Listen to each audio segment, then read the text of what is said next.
संजीव मुखिया mastermind paper leak जब से पकड़ाया है तब से बीपीएससी शिक्षक बहाली रद्द होने का कह लीजिए तो तार अब जुड़नी शुरू हो गई है। सरेआम चर्चाओं का बाजार गर्म है।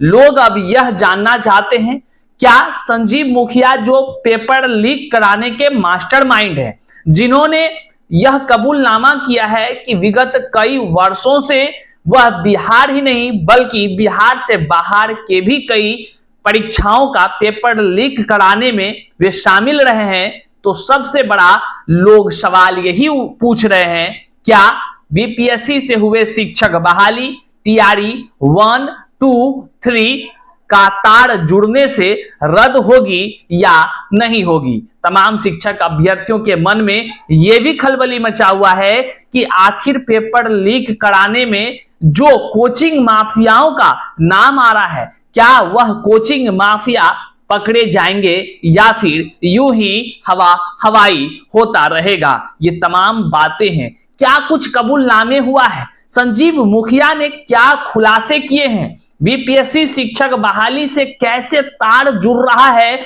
और यह अब आने वाले दिनों में क्या प्रभाव डालेगा, इन तमाम चीजों को हम आगे वीडियो में बात करेंगे। आपसे रूबरू कराएंगे एक एक जानकारी जो संजीव मुखिया ने कबूलनामा किया है और जिसके तहत डीआईजी के रिश्तेदार भी फंसते अब चले जा रहे हैं। धीरे धीरे तार जुड़ता चला जा रहा है और यह तार कहां तक जुड़ेगा, फिर टीआरई का क्या होगा, ये सभी चीजों पर आगे हम वीडियो में गंभीरता से संवाद करते हैं। चलिए करते हैं शुरुआत। उससे पहले नमस्कार, मैं हूं हरे कृष्ण प्रकाश और आप देख रहे हैं साहित्य आजकल।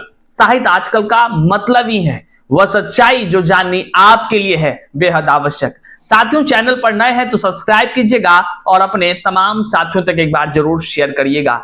शेयर इसलिए कीजिएगा कि जो युवाओं के साथ अन्याय हुआ है, आवाज उठाने वाला, युवाओं के हित की बात करने वाला केवल आपको कोई और नहीं बल्कि केवल साहित्य आजकल आपको मिलेगा, जो लगातार हर अन्याय पर आवाज लगातार उठा रही है। जन जन तक शेयर करना अपना कर्तव्य समझिए और लाइक करिए, कमेंट में पहले वीडियो देखकर तब फिर जरूर टिप्पणी कीजिएगा। आइए करते हैं सीधे मुद्दे की बात। देखिए साथियों, हम आपको बैक टू बैक संजीव मुखिया के जितने भी खबर निकलकर सामने आ रहे हैं उन सभी चीजों से रूबरू आपको कराते आ रहे हैं और हमने आपसे वादा किया है कि पेपर लीक मास्टरमाइंड जो आरोपी संजीव मुखिया हैं, इनके जो जो कबूलनामे होंगे हम आप तक जरूर पहुंचाएंगे। क्यों? क्योंकि पेपर लीक और कह लीजिए फर्जीवाड़ा को अंजाम दे करके बिहार में जिस तरह से नौकरी पर नौकरी लोग लिए जा रहे हैं, इसकी जानकारी आप तक पहुंचनी चाहिए कि आखिर ये कैसे हो पा रहा है।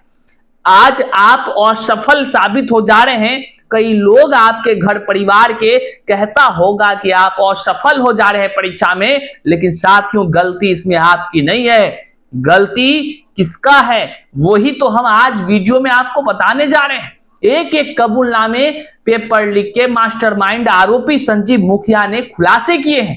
कैसे शिक्षक बहाली में कोचिंग वालों ने अपना नाम कमाने के लिए, अपना बैच चलाने के लिए कैसे सेटिंग किया है, कैसे फर्जीवाड़ा को अंजाम दिया है और कैसे लोग अपना जो पोस्टर देखते हैं कोचिंग वाला का कि हमरे कोचिंग से इतना 1000 बच्चा बन गया शिक्षक, ये जो हवाबाजी चलता है, इन सभी का संबंध संजीव मुखिया से है। कैसे?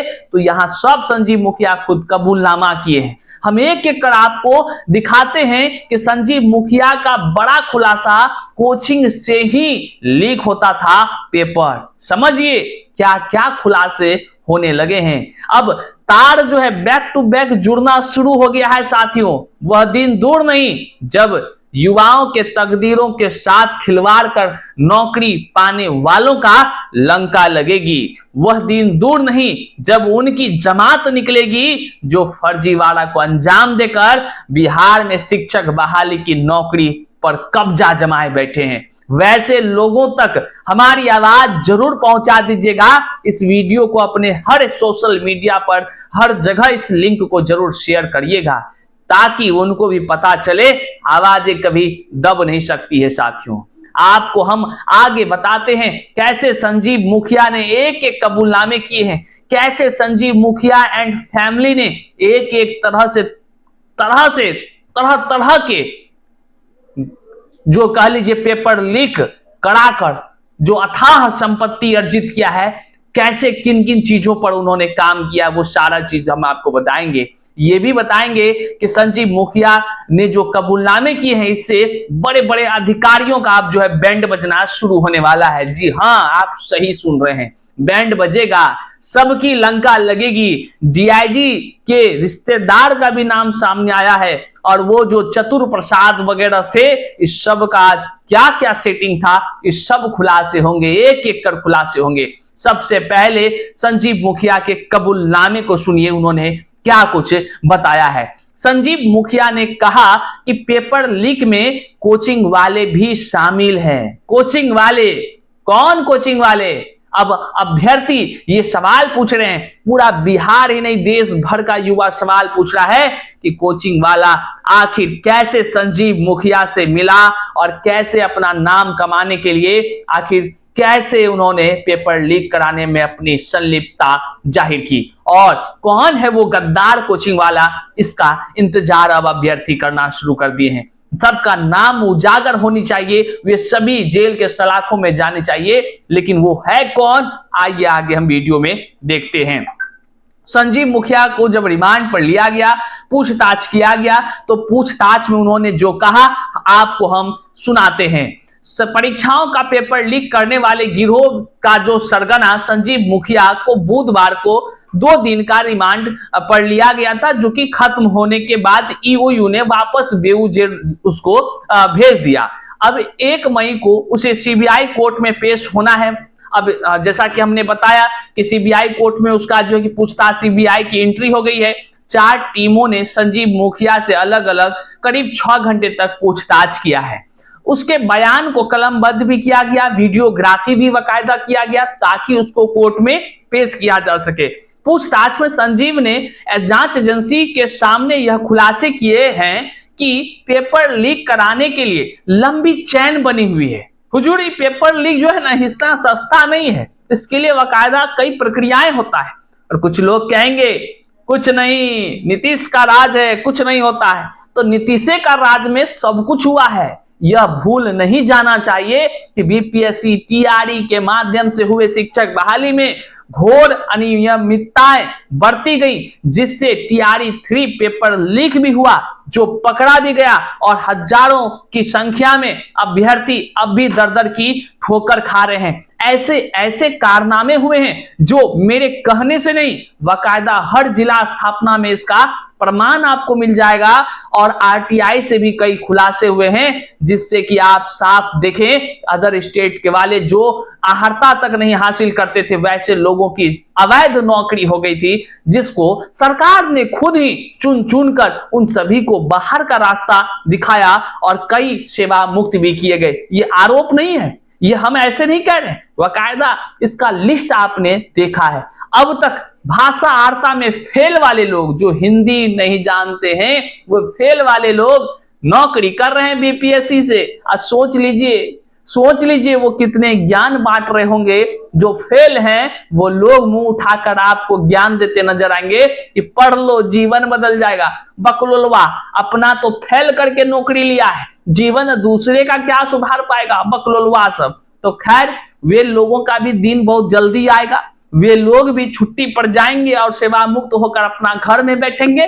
मामला कोर्ट में चल रहा है। आगे संजीव मुखिया ने क्या कुछ कहा, उन्होंने प्रिंटिंग प्रेस से जब पेपर के जो छपने के लिए जाता है, उसके विषय में भी जब उनसे पूछताछ हुआ, तो उन्होंने उसमें भी कहा कि 3 लॉक होता है। जब प्रिंटिंग प्रेस से पेपर जो छप करके मान लीजिए निकलता है, उसमें 3 लॉक होता है।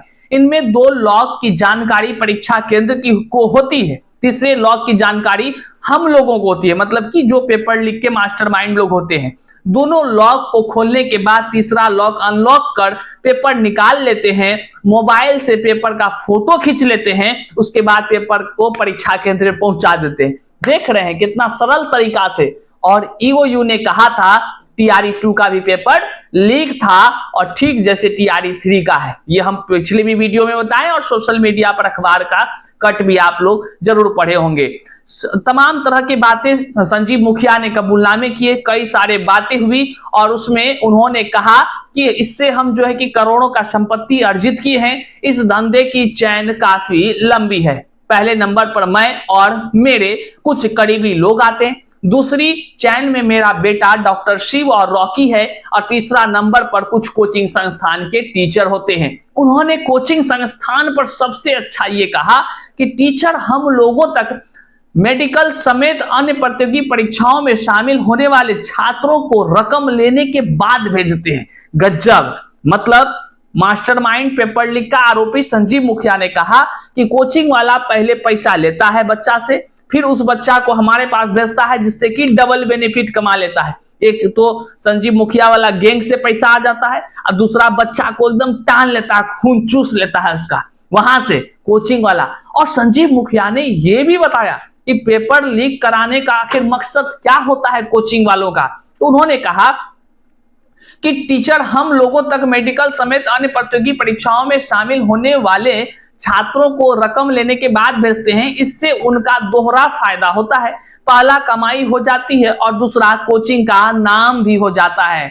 इसी सिस्टम का उपयोग कर बीपीएससी नीट, ध्यान से सुनिएगा, इसी सिस्टम का उपयोग कर बीपीएससी नीट, यूजी, बीपीएससी शिक्षक बिहार सिपाही भर्ती का भी पेपर लीक कराया। मतलब आप सुन लिए, सीबीआई वगैरह जितने ईओई है सभी एजेंसियों को अब धीरे धीरे नीट का पेपर लीक का तो मान लीजिए चलिए रहा है, तार खुलिए रहा है, लेकिन बीपीएससी शिक्षक बहाली का तार भी पूरा खुलता हुआ नजर आ रहा है। और ये सबूत है, ये काफी है आपके सामने ये बात कहने के लिए कि बीपीएससी टीआरई 1, 2 सब की जांच एक दिन जरूर होगी, क्योंकि जिस तरह टीआरई 3 पेपर लीक था और संजीव मुखिया का कबूलनामा हो रहा है, यह तार सीधे जुड़ता हुआ जा रहा है और तार जुड़ते जुड़ते टीआरई 1, 2 की जांच तक तो पहुंचेगी ही पहुंचेगी। और इसमें भी अगर पेपर लीक का बात निकलकर सामने आ गया पूरा,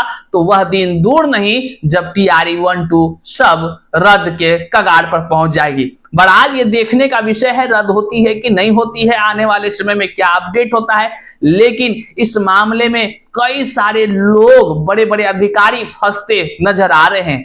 अब एक और खुलासा उन्होंने किया है कि डीआईजी का रिश्तेदार भी इस खेल में शामिल है। कौन है, उसका नाम क्या है, सब चीज हम अगले वीडियो में आपको बताएंगे। और इनके कबूलनामे से सीबीआई भी हिल गई है, बड़े बड़े अधिकारियों के नाम आ रहे हैं, कई सफेद पोस्ट जाने वाले हैं। और खासकर जब शिक्षक बहाली के क्रम में ये जांच चलेगी आगे, तो निश्चित तौर से आने वाले दिनों में आपको बड़े बड़े खुलासे नजर आएंगे। तमाम खुलासों से हम आपको रूबरू कराते रहेंगे, इसलिए इस वीडियो को जमकर शेयर करिए। तमाम आप जो वीडियो देखते हैं, जो आप डांस मनोरंजन का देखते हैं, उसको शेयर करते हैं। सोचिए, अपने समाज को बदलने के लिए अगर आप इस तरह के जानकारी वाले वीडियो शेयर करते हैं तो आपका समाज जागरूक होता है, आप जागरूक होते हैं और फर्जीवाड़ा करने वाले लोगों का आत्मा तक आवाज जरूर पहुंचेगी। वो जरूर समझेंगे कि भैया ऐसा नहीं करे। क्यों? क्योंकि योग्य लोग आज घर पर, अयोग्य लोग आज विद्यालय में, कोई किसी को लेकर भाग रहा है, कोई कहीं छलांग मार रहा है, कोई कहीं मान लीजिए कि लटक लटक कर गेट पर, वो किस तरह का हालातें हैं अब समझ ही रहे हैं। इस वीडियो को जन जन तक शेयर करिएगा, चैनल पर नए हैं तो सब्सक्राइब करिएगा, लाइक करिएगा। अब कमेंट में अपना जवाब जरूर दीजिएगा कि बीपीएससी टीआरई 1, 2 की अगर अच्छे से जांच हो जाए तो क्या रद्द हो सकती है या नहीं हो सकती है। मिलते हैं अगले वीडियो में, तब तक के लिए जय हिंद।